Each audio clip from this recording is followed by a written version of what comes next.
everyone introduce yourselves in the chat. Feel free to post your LinkedIn or contact information, any initial thoughts that you may have. The chat button is right on the bottom nav. We've set this up as a meeting instead of a webinar so that we can bring people into the discussion, and that's what we intend to do. If you have something to say, please DM me, Ned Sherman, with your question or comment, and I'll do my best to identify as many people and then contact you back and open up your mic so that you can come on and speak. It's not going to be perfect. There are a lot of people on here, so please bear with us. This is a new format for us, and we're going to try to do our best to involve as many people. All right, now it's with the deepest respect that I introduced our panelists. Our first speaker is Jonathan Azu. Azu is the founder of Culture Collective, an artist management company representing a top roster of artists and musicians, including Anita Baker, Michelle Williams, Corey Henry, and Luke James. Joining Azu is Shavonne Dargan, SVP of Brand Management at Live Nation, where she's also the executive sponsor of the Black Employee Resource Group. Thank you, Azu and Shavonne, for leading this discussion today. I'm going to join the audience, and I'll be looking for hands up or DMs to me and introducing them into the discussion. I'll turn it over to you guys. Thanks a lot, Ned. I really appreciate it. Thanks for having us. And you know, just building on what's been a really difficult past couple weeks, you know, I like Ned thought it would be great to open up the forum. So, you know, I'm going to say a few things, introduce Shavonne. I'm sure she has some thoughts, and then, you know, we'll open it up to questions and conversation. You know, I'm going to come from a perspective that I have had, that I have lived as a executive in as a Black executive in entertainment. You know, my career is, you know, I've worked in corporate, I've worked for CBS radio for many, many years. I've worked in the independent music sector, in live festivals, and then, you know, most recently in management, where I was an operator at Red Light Management, one of the premier management companies, and, you know, decided to take a leap and start my own company, Culture Collective, which I'll get into, you know, the reasons why I started Culture Collective, but very much looking forward to this conversation, and I'll lead it over to you, Shavonne.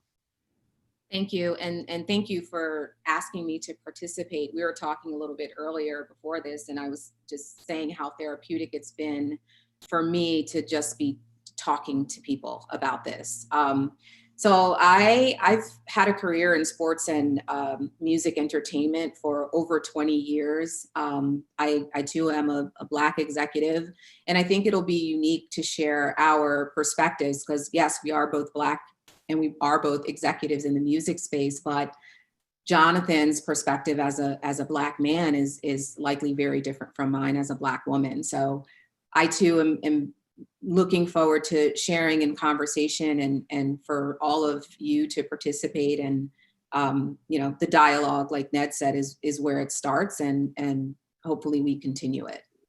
Yep, and just a brief thought, you know, I think that, you know, race at work is very important. I think what we're dealing with as a country, in the violent acts that happen now and happen in Minneapolis are the most extreme examples of what prejudice and racism can do to a human being.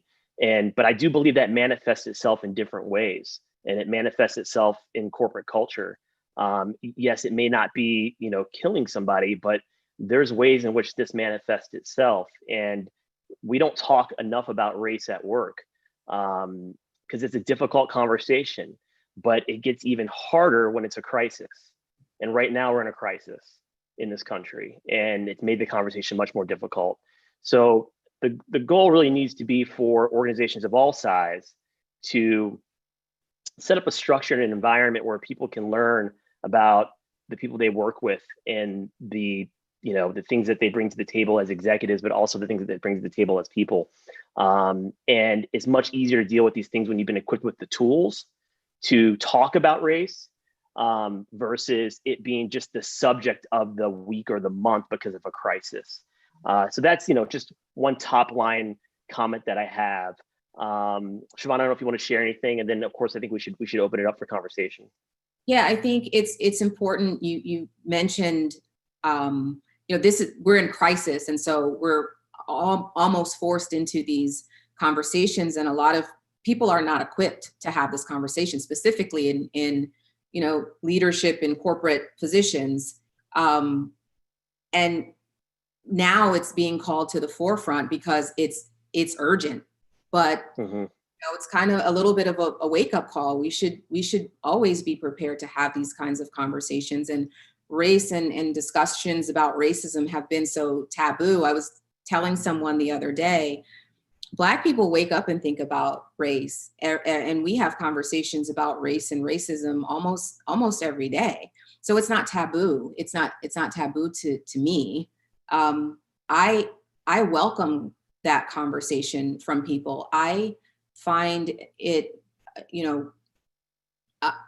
comforting in a way when my friends who are not Black and not living my experience have enough courage, because a lot of times it does take some courage to have those conversations. And I express that, if it's coming from love, it's okay to not agree on something. It's okay to ask a question that may be a little bit uninformed, as long as you're open to understanding and learning and really listening, and then working it out together. But nothing is going to be accomplished without conversation. Yeah, and just to build on what you were saying, I agree that we essentially as minorities walk in the avenue of whiteness every single day, because culturally and from a societal standpoint, things are built around the majority, not around the minority. So we often are trying to find ways in which we can fit into that box, whether it's, Black culture having to be Black culture, not culture, right? Your hair having to be wild because it's different, but it's just your hair, right? So there's all these examples of how we have to fit into the majority. And this is a great opportunity for people to, to do something to make it better, right? To have a voice. Sometimes as a minority, and I've had this many times in my professional career, when somebody says something that's off at a table, in a work function, at a dinner table, or at an office or in a meeting.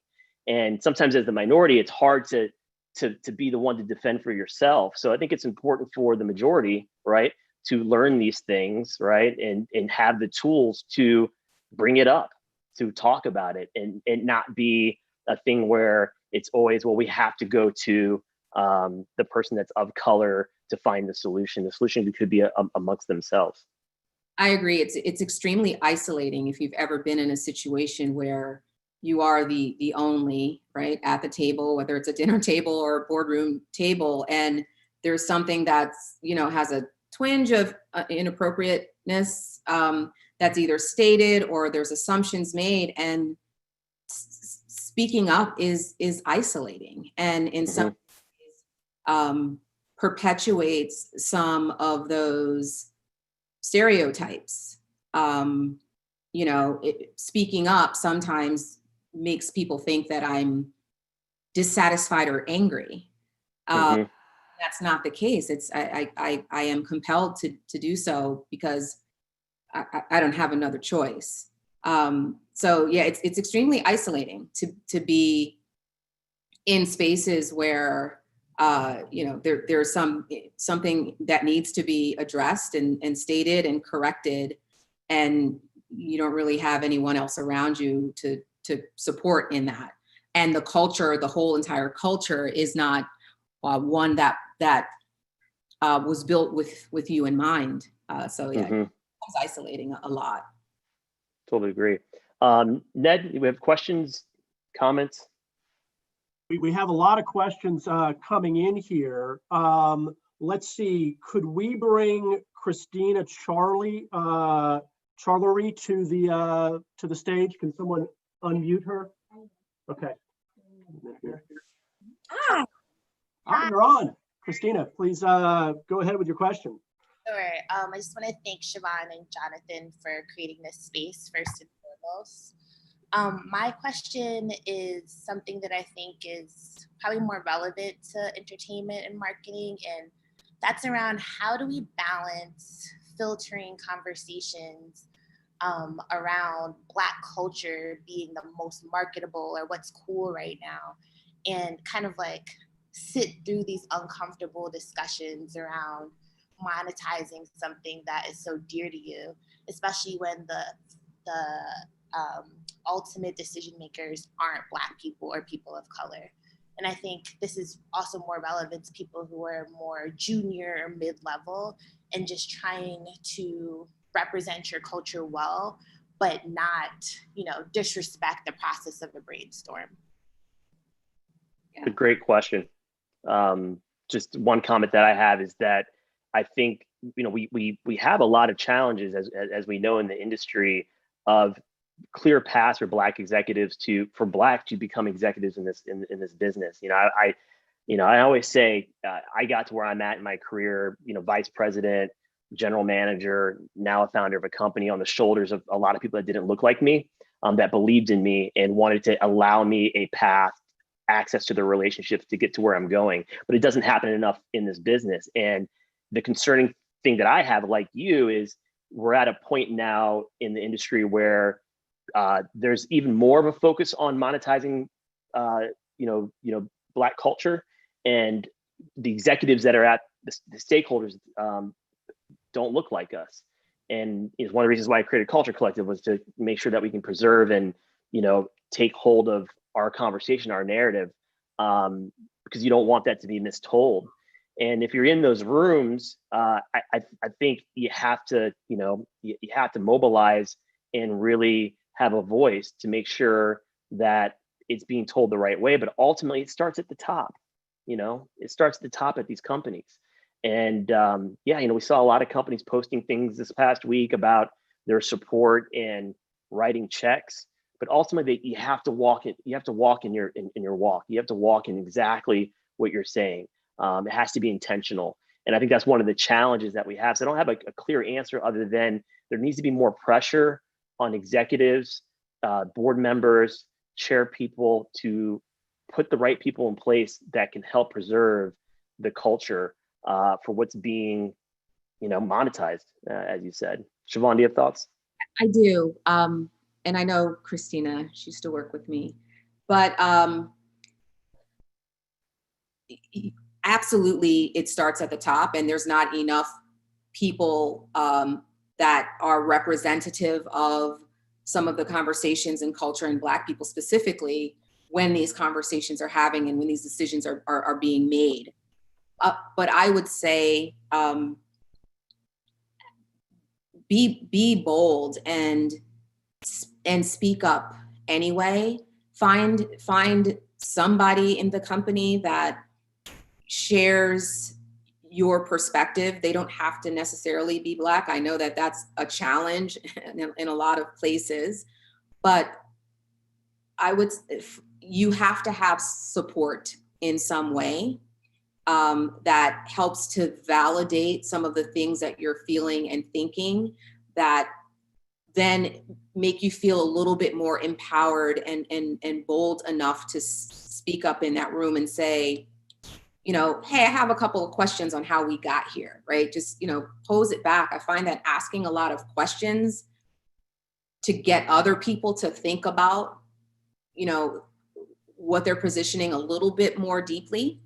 For open-minded people, you don't even have to all the time say, that's highly inappropriate. That's not like that. We're going to dig ourselves a hole if we go that route, marketing this way to, this audience. You can pose questions and just, challenge that way if you're not comfortable enough to challenge directly and say, hey, that's wrong. That doesn't feel right, et cetera. But, you gotta find those people that will support you, that are at a higher level, and just speak up. Yeah, and just to mention as well, I mean, for the executives out there that aren't creating an environment to where these ideas can be shared openly and accepted, and putting the right people in position, if you think it's difficult now to talk about race at work, right? And it gets, just imagine what it's going to be like when you get called out on it in the company, right? And you want to be on the right side of this thing, not the wrong side of this thing, when it all comes down. So, if you're an employee at one of these companies, you've got to stress that your executive ranks take that to heart, because ultimately you work for these companies and you want, as an employee, you want to be on the right side. If not, you have to do some soul searching on whether that's the right place for you. And that's just the real thing. Great question, Christina. All right, let's see. We have a number of other questions. As a reminder, folks, if you can DM me, Ned Sherman, with your questions, and I'll get you in the queue, and we'll invite you to come on to ask your question or comment. Next, can we turn on Tonja Hughes, who has a question? Hi, everyone. Hello. So my question is, I'm finding that some large companies that have a diversity and inclusion corporate strategy seem designed to maintain the status quo. The strategy that is intended to make a difference really is just designed to appear this way. So I'd love to hear your points of view of how this can be addressed systemically. I mean, I think now people can't do that. You're not going to get away with that anymore. Companies that are doing that D&I was a show or a check the box, because, and it's unfortunate that it took, I don't know what number of Black man dying at the hands of the police, or Black person dying at the hands of the police, or being brutalized because of racism in this country. But you can't hide anymore. No company at this point. Everyone's going to be called out. I think I feel it's my responsibility as a Black executive at my company. I've always felt this way, to have a voice, but even more so now than ever. So where I was a little hesitant in the past to say something in the moment out of fear of being viewed as, whatever, insert stereotype, it doesn't matter to me anymore, right? What someone's going to think of me. It's my duty. I have this voice, I'm going to use it, and I'm gonna be diplomatic about it, but I'm gonna do my part to make sure that when something is spoken about how we're going to be equitable, I'm gonna hold people accountable. And I think we're in a space now, that folks are gonna have to be called to the table on what they say. Yeah, and I think also too, I mean, if it's a larger company, there tends to be, obviously there's more people and there's more of an initiative to make sure that whatever programs are putting together are long-term and not just of the moment, not just calling everybody into the conference room, putting tissue boxes in the middle of the table and saying, let's just talk through it. And then once we talk through it, it's all good.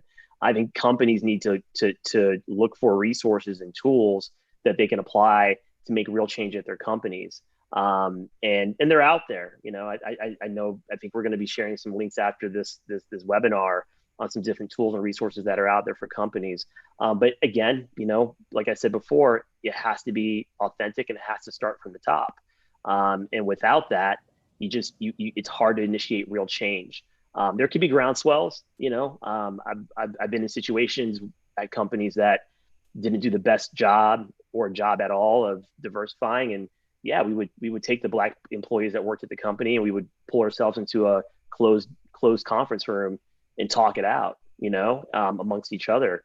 So we would create our own resource group. So there's things that you can do from a groundswell perspective, but it needs to come from the top as well.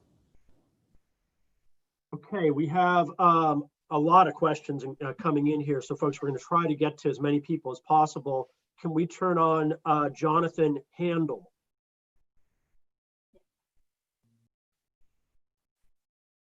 Yes, can you guys hear me? Yes. Yes, hi, Jonathan. Great, hey. So I wanted, Shavonne, you mentioned courage in the context of white people bringing up, talking about race with you guys. But I mean, I think the matter of courage is really, that I want to acknowledge, is the courage that you guys have in, in just living your day-to-day lives, not just in this industry, but in this country, and dealing with this kind of stuff. How do you, and that's what my question is about, how do you find the courage to live, if it's not too personal question, to live day to day and to live in this industry? And what can people do to, what else can people do to support you in what, is, I can only extrapolate slightly, being Jewish and gay, is obviously a very difficult and emotional, way to have to live. It's a great question. I mean, I think ultimately it's who we are. I mean, to speak for myself, it's who I am. It's what I've always been raised around. And as I went through life professionally, right? What began to be, I guess that's the way it is, shifted into, I think I know why it is. I start to now clearly see the systemic issues that exist within entertainment. Case in point, in order to get an internship at most of the companies in entertainment, the HR department will say, we're trying to interview more diverse candidates, we're trying to do this, we're trying to do that, but the internships are for free. Like, you have to work for free. We don't pay interns. Well, right there, you get into a social economical challenge, right? Because if you can't afford to fly to Los Angeles or go to New York and set your own situation up, you can't get an internship at some of these premier companies. So if you can't get an internship, when they go to hire the assistant or coordinator, and they often look to the intern pool to do that, there's nobody of color. So it's systemic issues, right? And it's you may say to yourself, that's a little thing that's very fixable. And I agree, it's very fixable, but it has to be done with intent. And if it's not done with intent, it's hard to see change. So, I've now, and this is an example of that, I've taken it upon myself to really bring up and address and try to correct some of the systemic issues that are happening in our industry. And that's really what keeps me going in this business. That's what wakes me up. I'm opening my voice, and if I can make an impact on somebody from just watching this or reading something about myself or the company, or or mentoring, which is another very important thing, I'm helping to make a difference. That's what keeps me going. Yeah, I don't view myself as courageous. I just I am, like, we live this every day. This is all I know. I'm 47, and so my grandmother, my mother, like, they've ingrained in me to be strong, work hard, but always be hopeful. And so I think we are a hopeful people. Given the history, we still hold out hope that it's gonna be better. So it's exactly what Azu said about the intern pool, and it starts there, and it also makes me feel more of a responsibility in the position that I hold to do more. And I'm motivated by what the possibilities are, and how I can have even a small impact on the possibilities for other young men and women of color that want to work in entertainment and come up after us. So thanks for the question.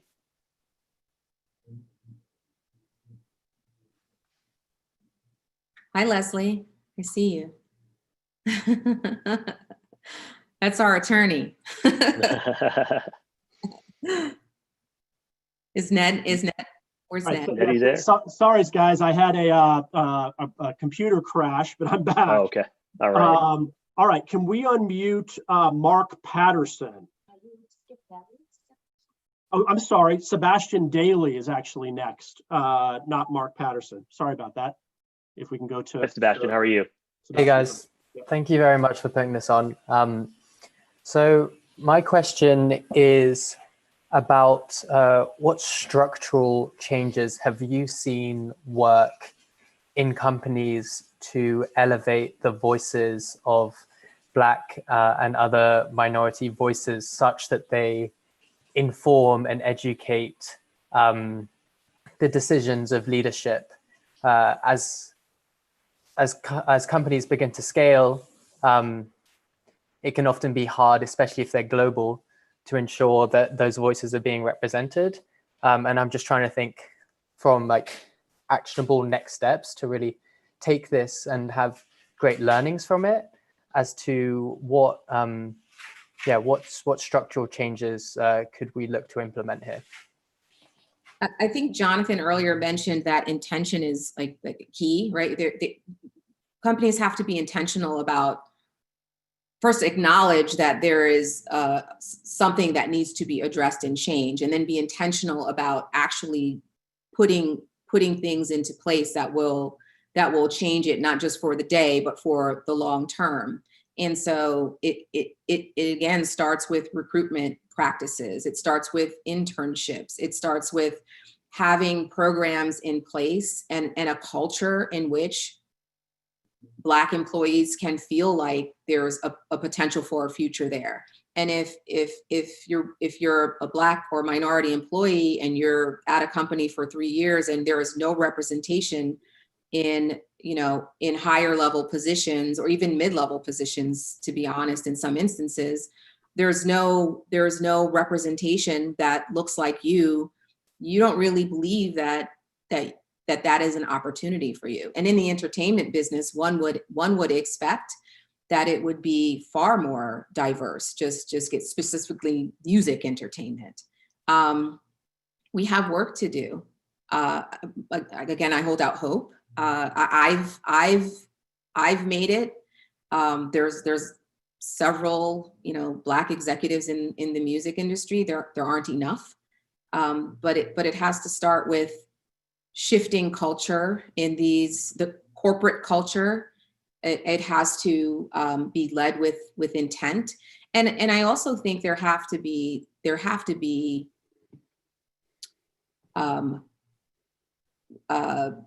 incentives, right, tied to performance, right? If you tie increasing your staff diversity and leveling up employees of color and creating a path, if you tie that to somebody's revenue or their money, they're probably going to act a little bit more with a little bit more care and a little bit more seriousness.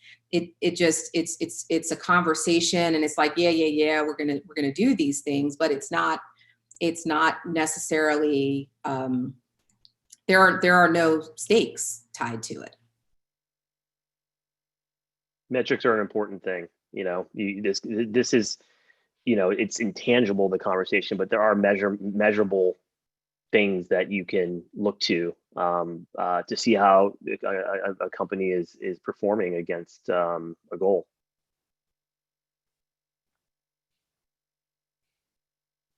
Thank you for the question. All right, we have, let's see, Mark Patterson is next, and Samantha Wright, you're going to be right after Mark.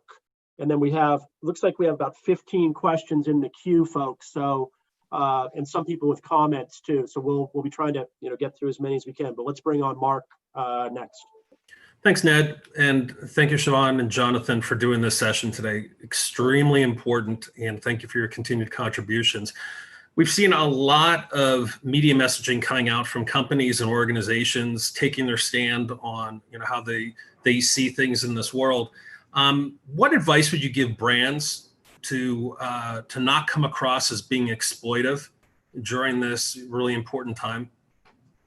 Yeah, I think you first, and I agree with you. I feel like a lot of these companies in entertainment specifically have leapfrogged the process that they really want to take. I hope they want to take right to, hey, this is not right.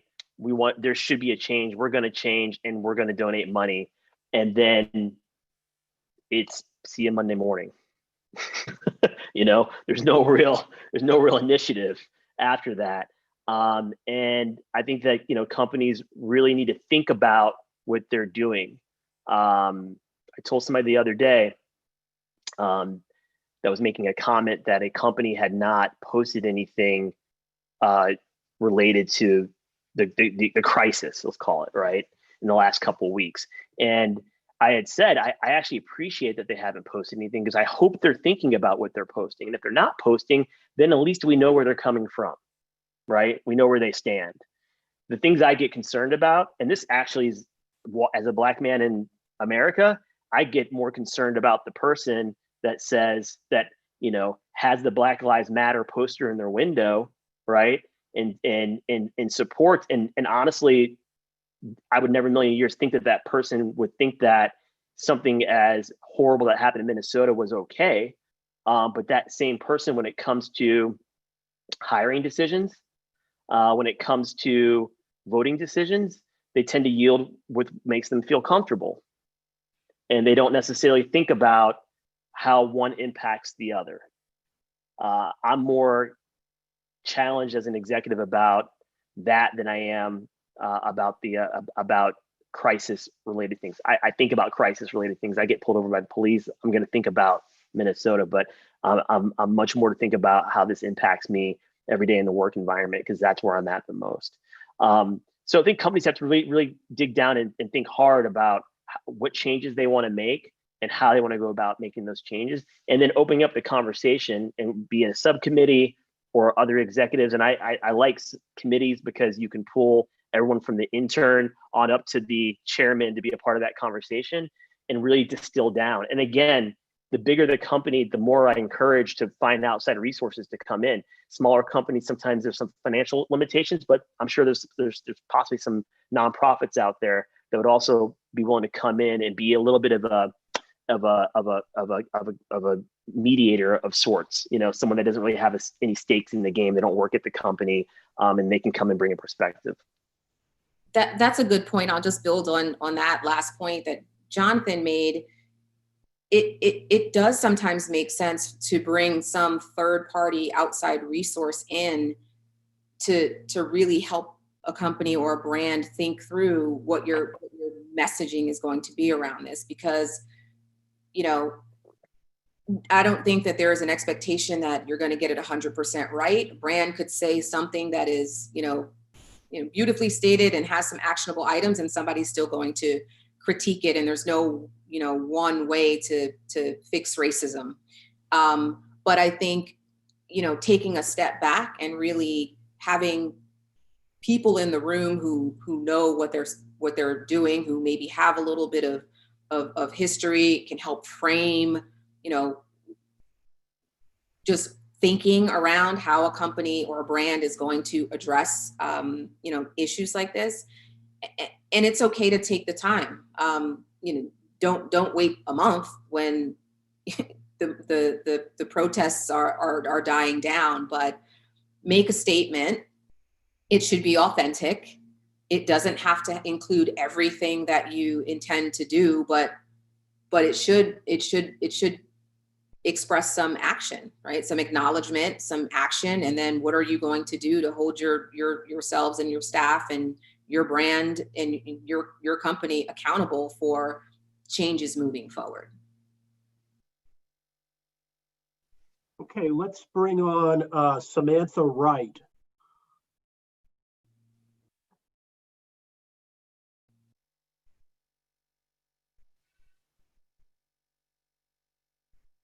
Okay, good. Hi, Hi, Shavonne. Hi, Jonathan and Shavonne. It's so good to be here. My name is Samantha. I'm a little nervous. I'll do my best. So I'm an artist. I'm more right-brained here. I'm pausing. I have a question, but I need to pause and be able to think about it.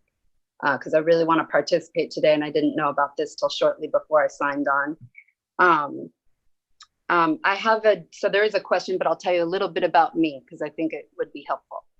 So my background is in theater. I'm a classically trained actress. I studied at New York University, Tisch School of the Arts. I'm African, Polish, German, Irish, and Native American. My consciousness is Black. I'm an Africana Studies minor. Anyway, so I have a degree in acting, and I've been moving toward, I've been doing modeling in the last several years, and I'm looking to produce my own music because I'm also a singer-songwriter, and I feel like I want to be in control of that. Okay, so I'm going to set that to the side. My intention today is that I do want to ask some questions of you guys to find some next actionable steps for me, but I'd also like to keep in touch with people. And yeah, I want to offer my contact info, which I know I can in the chat, but I guess, so this question is personal to me, but it's like, maybe it's more cathartic. I was also arrested earlier this week at a protest for staying after curfew. So I'm just like, my adrenaline's just pumping, you know, being someone who's very Black identified and doesn't necessarily appear that way.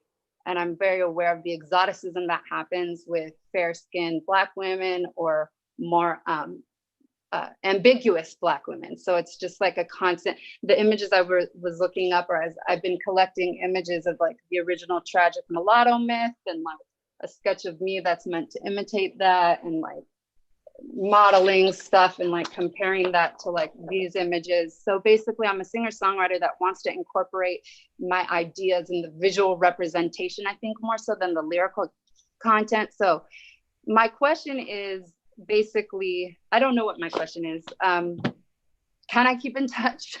Yeah, I think just, I mean, not that it was a question that you had, but one thing that I've worked with, you know, artists before that are mixed race, right? And who are fair skinned, but identify themselves culturally as Black.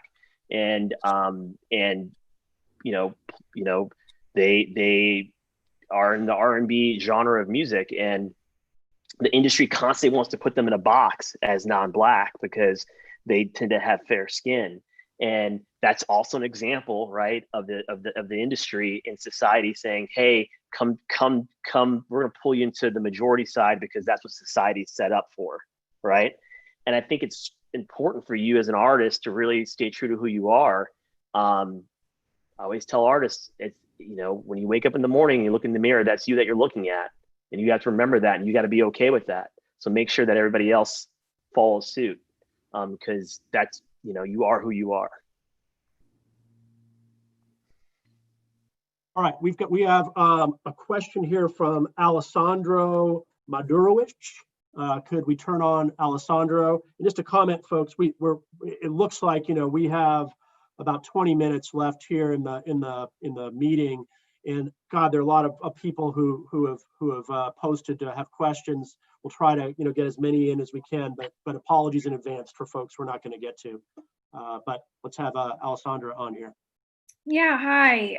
Thank you so much for putting this space together. I know how open and vulnerable it is. So I just want to honor everyone that's here and you guys for putting it together. I understand that it's not my place to lead in this education. And I understand it's not your job to educate us. When I say us, I mean white people, on what has happened in this country and what has now come to surface.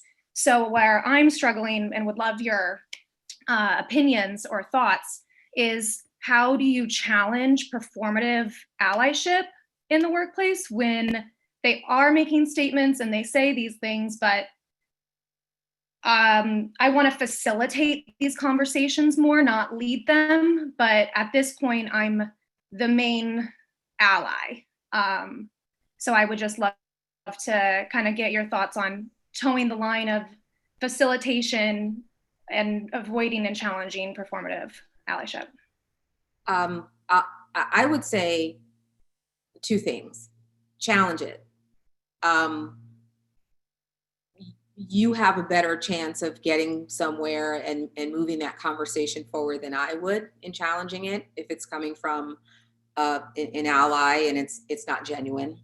I would also say that people don't know how to be allies, right? people don't know what that means. I don't know that there's been another time where people have been called on to be allies as greatly as it's happening right now in this moment. And as heavily frustrating as it can get, for me to be getting questions and outreach and all, I definitely will preserve my peace when necessary, but I also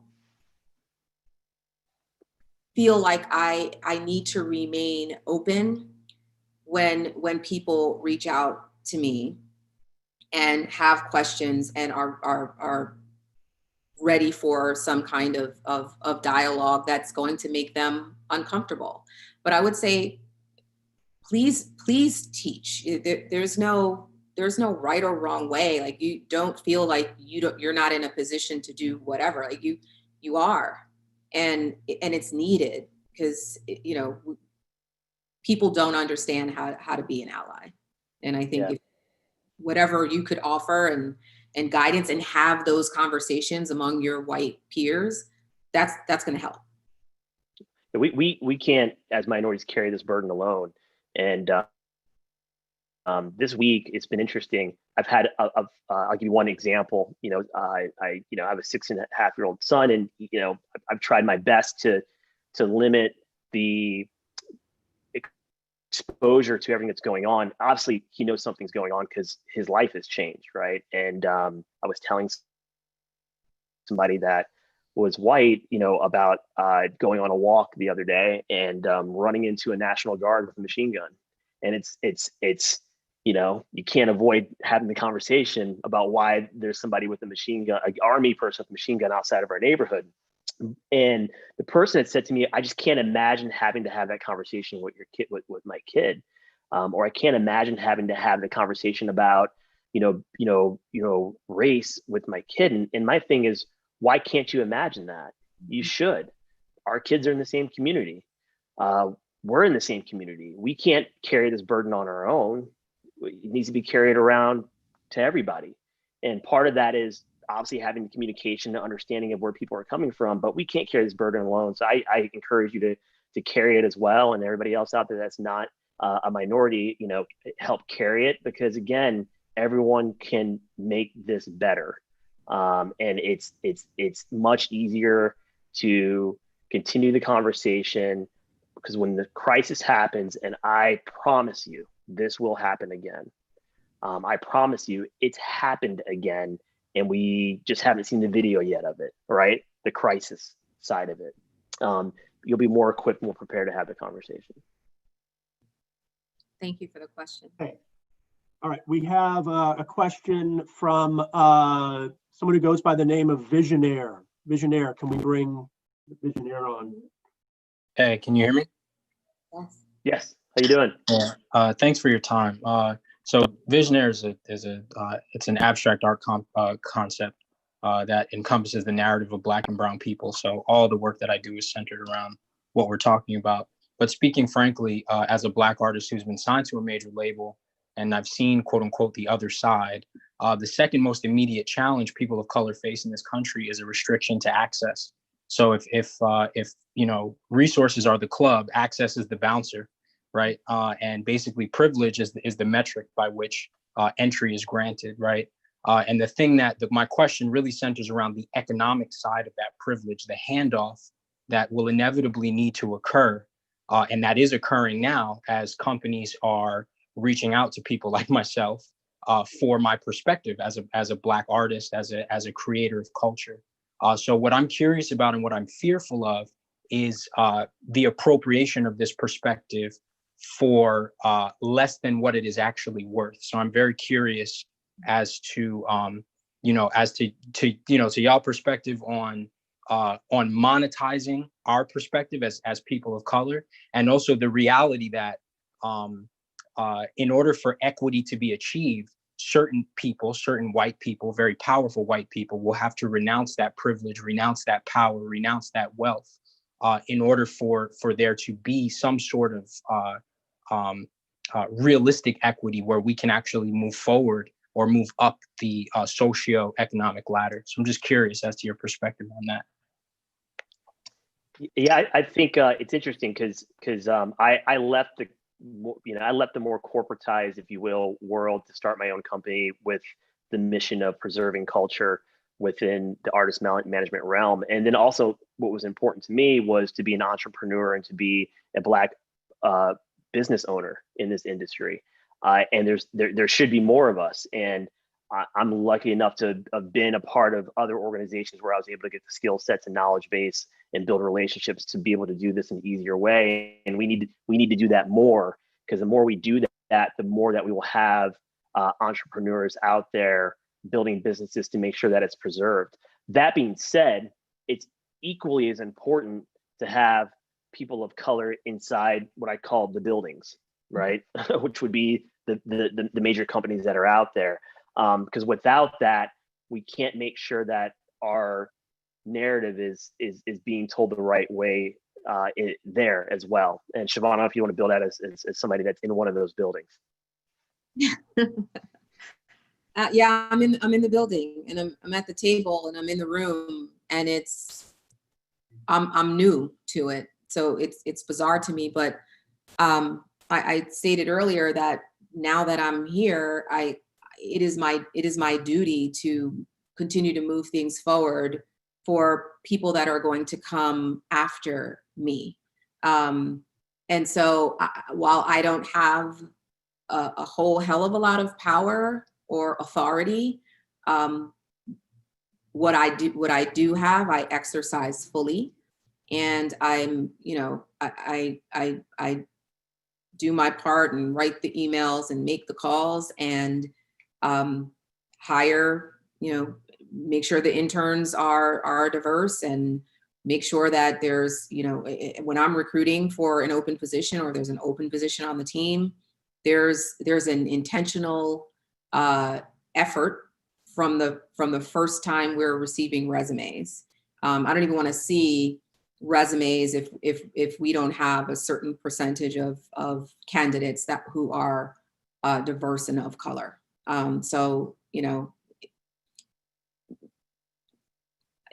those of us who are in the building and have what authority and abilities we do have to fully exercise them, and then just keep having the conversations with the folks who can impact more change. Okay, let's bring on Tracy Seals, please. Tracy.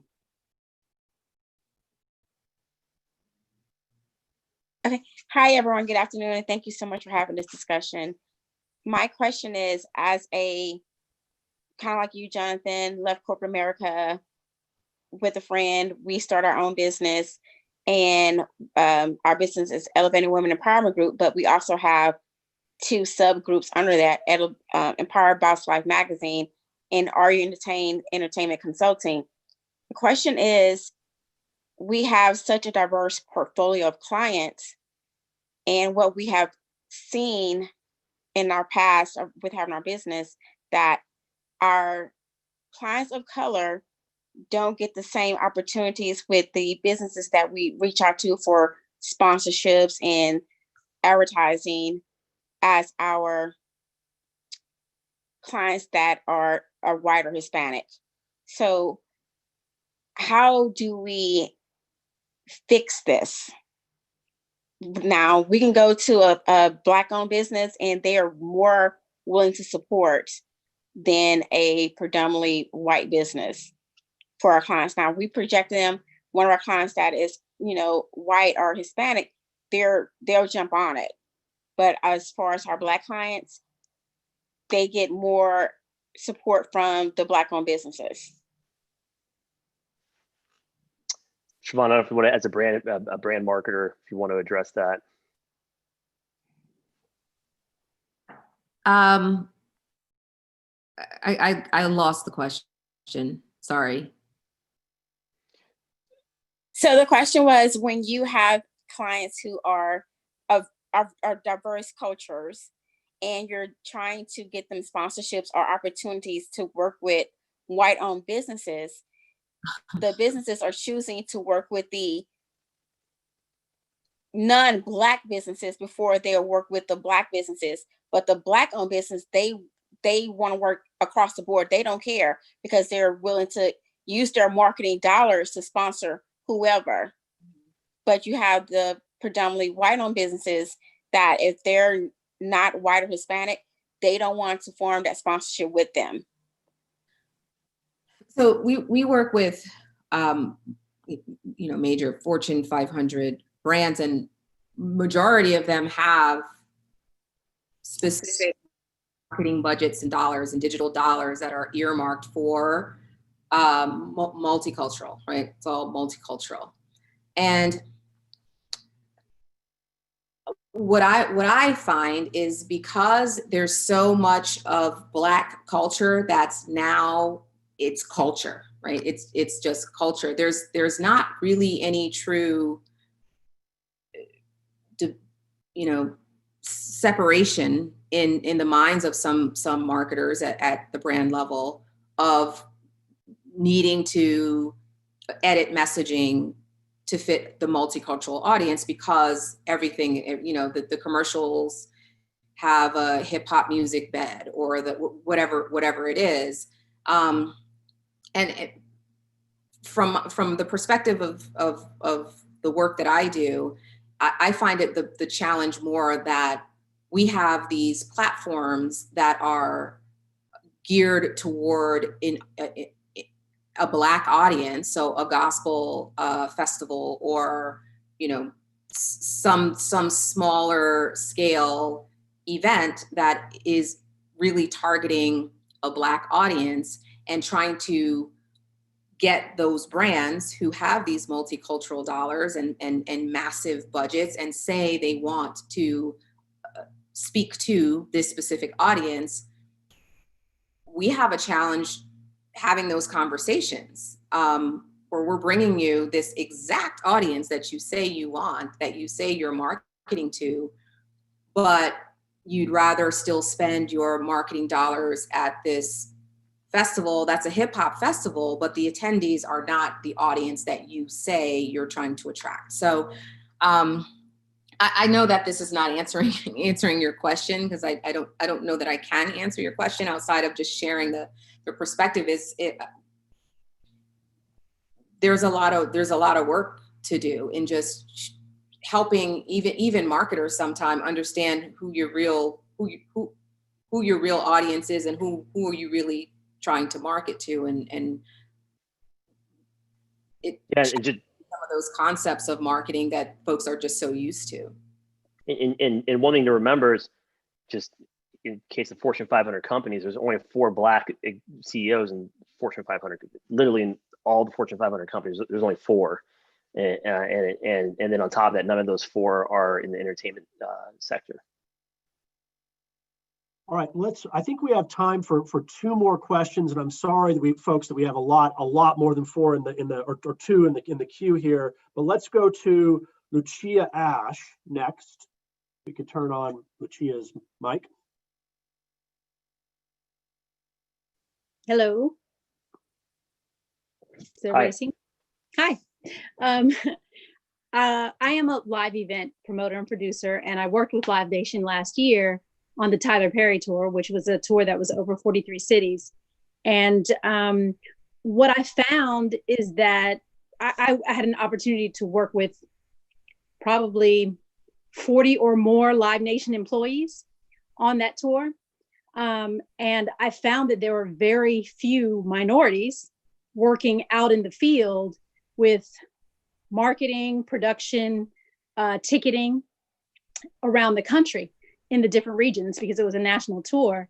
And being that we were a Black tour, I just found it very kind of disheartening to work with such a large company with so many employees, with very few minority, both women and Black or even Hispanic employees. I think I experienced maybe 4 out of over 40 employees that I work with Live Nation. So I'm wondering specifically, since Live Nation is one of the larger entertainment companies, what they're doing specifically to encourage the discussion around Blackness in their company, especially since they make so much money off of Black music and Black entertainment properties, and also their diverse hiring. Like, is there a specific initiative? Is there something that they're doing very actively in order to make that happen? Because I definitely didn't experience it last year. So I can't speak specifically to, hiring practices and all of that stuff. That's outside of my function. What I can say is it's an industry-wide challenge. Just think about promoters and just the live industry as a whole. And promoters are promoters for their entire lives, right? And all of these entities came together. They were separate promoters that Live Nation, brought all together to form, right, one company. And it's just the history kind of this industry, and it's not going to be changed overnight. But there are absolutely measures being taken to make sure that we are intentional about, like I said earlier, interns, and this is across, not just in a marketing function or a sales function, but like across the company. Let's look at how are we finding interns? Where are we recruiting people from? And then mentorship. I think Azu or somebody had a question earlier, and it was mentioned that we have to doesn't. Right now, we may only have one Black promoter or one promoter of color, but doesn't matter. Whatever promoters we have, it starts with ensuring that there is a corporate which we are encouraging people to mentor others that don't look like them, or be intentional about hiring, their interns and their entry-level staff, or just even having conversations at an HBCU, anything. Those conversations are being had. Those conversations are encouraged. Again, I can't really speak to what exactly a plan is. It's not my function, but it's not a unique problem for my company. It's the industry. Okay, let's take a final question here, and then would love to hear, kind of just final thoughts from both you, Shavonne and Azu. But let's bring to the stage here Rosemary Ampuro Jacobs. Hello, everyone. Thank you so much for lending your time. As a Hispanic woman who's worked in corporate as well as in tech, I find that there's always these subgroups that are created, Hispanic committee, Asian committee, African American committee within these corporations. But what I find curious and worrisome is that there's a lot of power in all of us working together. And as minorities, and I want to hear your opinion, how do we make that happen within a corporate setting? Knowing how difficult it is, I'd love to hear your opinion on it. Just as individuals, obviously we can contribute, but really making a change by working together and not isolating each other as people of color.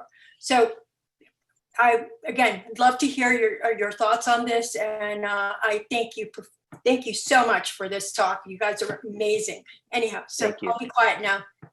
Yeah, just from my personal experience, those committees have usually formed in two ways.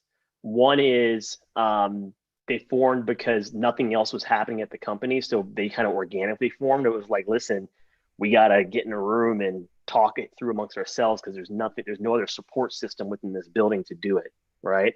And obviously that's a problem, right? Because that means that the executive ranks or the key stakeholders in the company aren't making it an initiative to do. Or a company has said that they want to make an initiative and they're going to put the responsibility, the burden, if you will, on that minority group to come back and tell the company what they should do. And to me, that's more of a looking for a directive, looking for a mandate just to put down to say that they've done it, right? Without, again, really, really walking with purpose. I think committees are best built around diversity. I think there should be, again, people from different levels of seniority within that committee, and there should be people from different cultures in that committee. And the bigger the company, there should be also the presence of somebody that is an outside consultant that can come in and help guide. So that's my own personal experience. Shavonne, I'm not sure if you have thoughts. I have found that the forming of these groups, for me, even at this stage in my career, like I've come up without support at working at these large companies, and I need it even now. Like I get where you're coming from with the question, but I need that sense of community. And I want to see it expand, and I want to see more voices come together.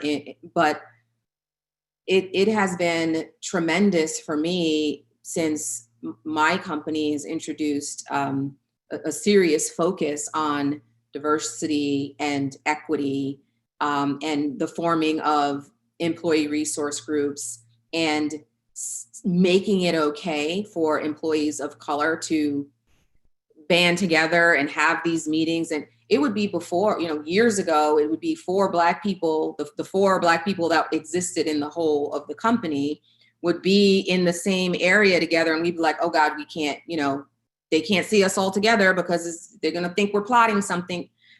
Those feelings don't exist in me anymore, because we have now these safe spaces to convene, and it's expected now because it's more formalized. But I would like to see, and we had some recent, I was recently having a conversation with one of my colleagues about doing more together. So we have these safe spaces, and we have these, different employee resource groups for the different groups of minorities and other, and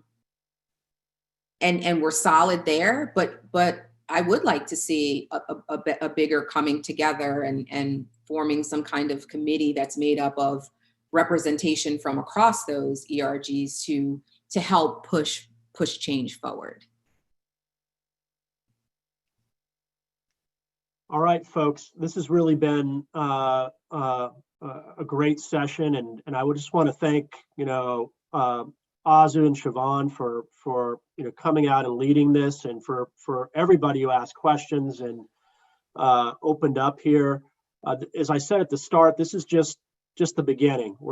This isn't a one and out. We want to keep doing this. So please, those of you who had questions or thoughts, email them to laura@digitalmediawire.com, and we will try to incorporate it into what our plans are for the next sessions, and get back to you with responses as well.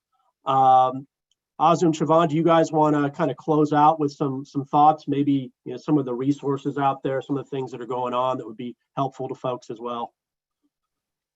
Yeah, I think just some thoughts are, you quoted Barack Obama earlier, and I'll on his desk in the Oval Office when he was there, he had a thing that said hard things are hard, right? And this is hard.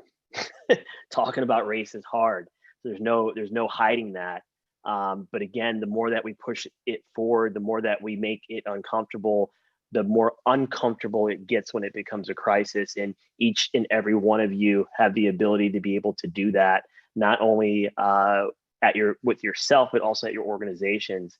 As far as resources that are out there, I've listed some on www.cultureco.co. I think Ned, you're going to be sending some stuff out, but there's a lot. I mean, Google is a great resource, right? There's a lot of great resources that are out there where people can help educate themselves as individuals or as senior leaders at their company on things that they should think about or potential practices that they can put into implementation at their companies. They're there, and then I always say the common denominator amongst everything and everybody is communication, talking. I'll leave you with that.